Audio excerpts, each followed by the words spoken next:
Hey guys, and welcome to another brand new video. In this video, we finally, I think, have the internet calming down at least a little bit. I do want to say a big thank you to all the brand new subscribers on the channel itself. We actually had a chance to go and speak a little bit more of my mind, and I do actually really appreciate a lot of folks that appreciate that. And that is something I maybe want to change up in my content, not to be like a hardcore political guy or anything like that, but more so just be like, let me be a little bit more out there with my opinions and be a little bit less soft, less fence-y, because, well, sometimes I do have thoughts and I want you guys to go and hear it. And that kind of goes into right now with this upcoming game called Borderlands. And by that I mean like it's already out, but people are kind of upset with a lot of various things, especially PlayStation users and people on Steam, and it's kind of a little bit more of a mess than most people are expecting, and it is only seemingly getting worse. So let's go talk about this. Subscribe if you guys are new, and I appreciate y'all so much for watching. If you guys are also new, don't forget we've been doing a lot more secondary like commentary stuff on my second channel. Go subscribe there if you guys haven't, and of course follow the Twitter and Twitch if you guys are new, and I appreciate you guys all so much for watching here.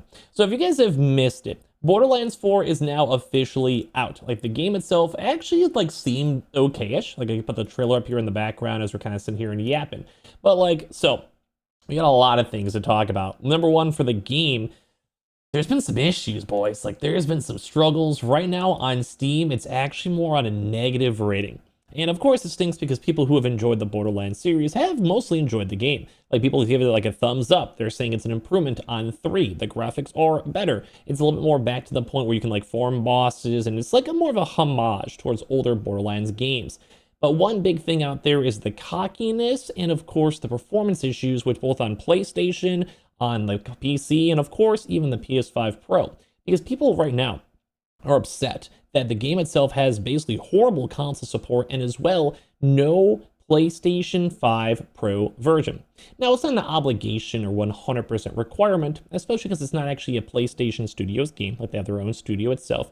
But that's where it kind of gets weird, because the PS5 Pro is kind of meant to be there, kind of meant for people to, well, enjoy the console. If you have the PS5 Pro, you get additional bonuses through things like the PSSR.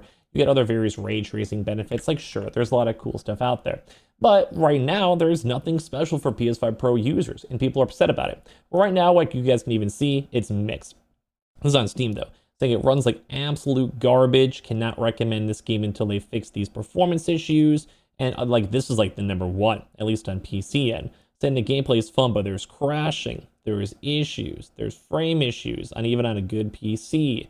This is a $70 game, and people are not liking it. Now, some people have been like, yeah, it's cool, it reminds them of old games, so it's not end-all, be-all. But this is why I want to go talk about the console folks, because this is kind of leaning towards a bigger issue, because, well, people want the game to go and do well. They want the vibe to be going good. But right now, as we even see over here from Zuby, shocking that Borderlands 4 does not even support the PS5 Pro.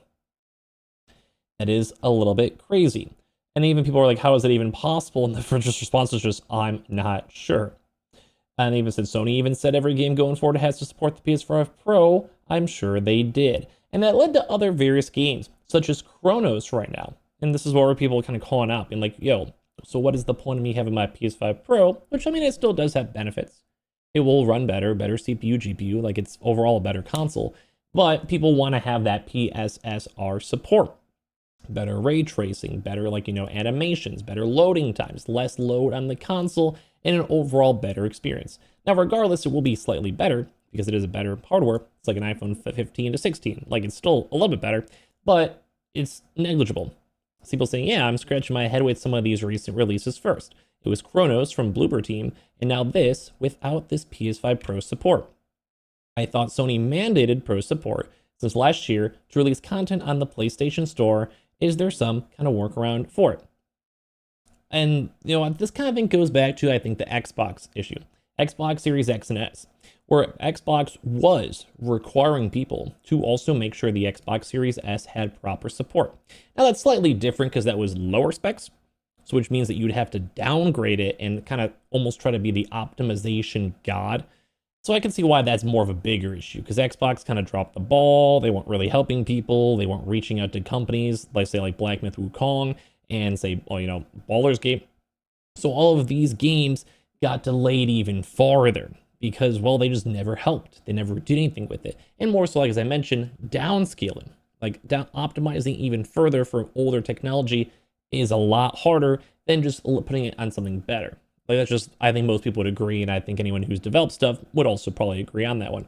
So people are like now what, you know? I mean, some people are like, yeah, it's barely even working on PC, like we showed you guys, which is true, but it still sucks, you know? Like people are like, yeah, so people are complaining that the game even has bad performance even on a 5090. So I'm not even surprised. I never even liked this game anyway too as well. They're going to be curious if people are going to be updating it in the first place. Yeah, this stinks because the game itself is like upset. And even when it comes to console stuff, it's kind of brutal, not going to lie. Borderlands 4 console players slammed the RPG FPS for 2 huge missing features on Xbox and the PlayStation 5, and they're not even blaming them. So let alone, it doesn't have any PS5 Pro support. So people were like, why did I even buy this console? Why did I'm even getting this? I want these extra benefits and the AIs and optimizations and all of that. And also same with the other games like the Chronos, which did look great. But if there's no PS5 Pro support, people are just kind of left scratching their heads. Console players are also in fears of Borderlands 4 lack of FOV. Now, I do think they actually made a tweet today saying that they've heard like the feedback, they want to add it. But it kind of seems like this game is turning into more of a mess. Like we're seeing all these Randy pitchforks where a lot, I mean, I'll be honest with you guys, a lot of people are not really vibing him. Being like, hey, yo, I am so confident these servers are gonna like be perfect. Like challenge you, like where you cannot break in our inline infrastructure through too many players.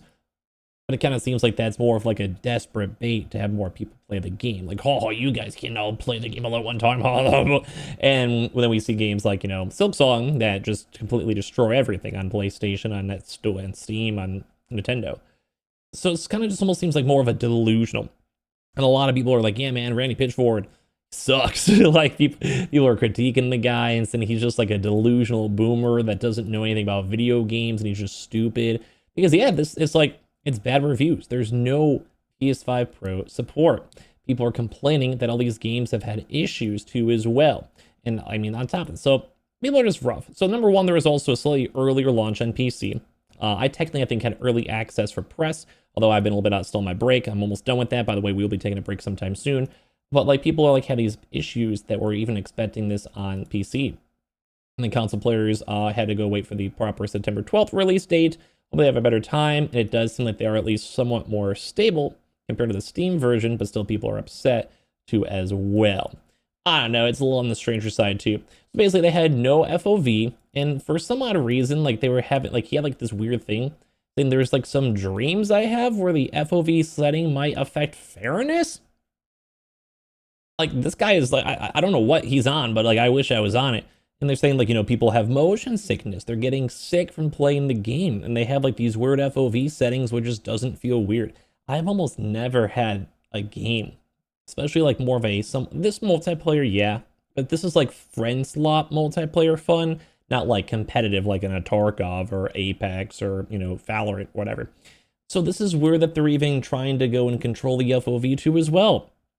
Like, it's just crazy. Like, they're saying, like, fairness, this guy is, like, what, it does, like, the console version is just, like, it's just, like, lame. So it's, like, no FOV slider, no motion blur either, and then, obviously, the PC version has it all, and if more people are on PC as of this second, which I probably assume actually would be for Borderlands, at least, like, I mean, that was, I don't know, it just kind of seems like it. Bro, this is weird. Like, it made no sense. Like, it really made no sense. Like, you want to have these different settings, people are getting sick by playing the game. And like here, look, man, I try to play it twice a day. Both times I get that car sick feel after 15 minutes and I have to stop. People are saying I'm pretty sensitive to motion sickness, and a narrow FOV in first person makes me dizzy. Combine that with motion blur just churns my stomach. And like everyone's just saying it wasn't even a pleasant game experience to go by. And this is why things get a little on the weirder end, you know, I kind of agree. Like, it just probably feels weird. It feels off for these people. And, like, they didn't like the game, and they need to fix it. And, like, they are trying. Like I said, I think they made an official post for it all, too, as well. But, like, people are like, what does this even mean? Like, what do you mean by, fairness? Like, what? And I kind of agree. So there's no PS5 Pro, which people are mad about still because they were wasting extra money, which I support that. There's issues on the game. There's issues on having, like, proper customization. And right now, people are just kind of expecting a little bit more for such a big mainstay series, and I kind of agree with that. I'll probably have a chance to check it on my stream sometime soon, so subscribe if you guys are new, but I'm a little bit sad that they had so many issues with it in the first place. So anyway, subscribe if you guys are new. Thank you all so much for the brand new subscribers. Leave a like down below, and I appreciate you all so much for watching here in the first place.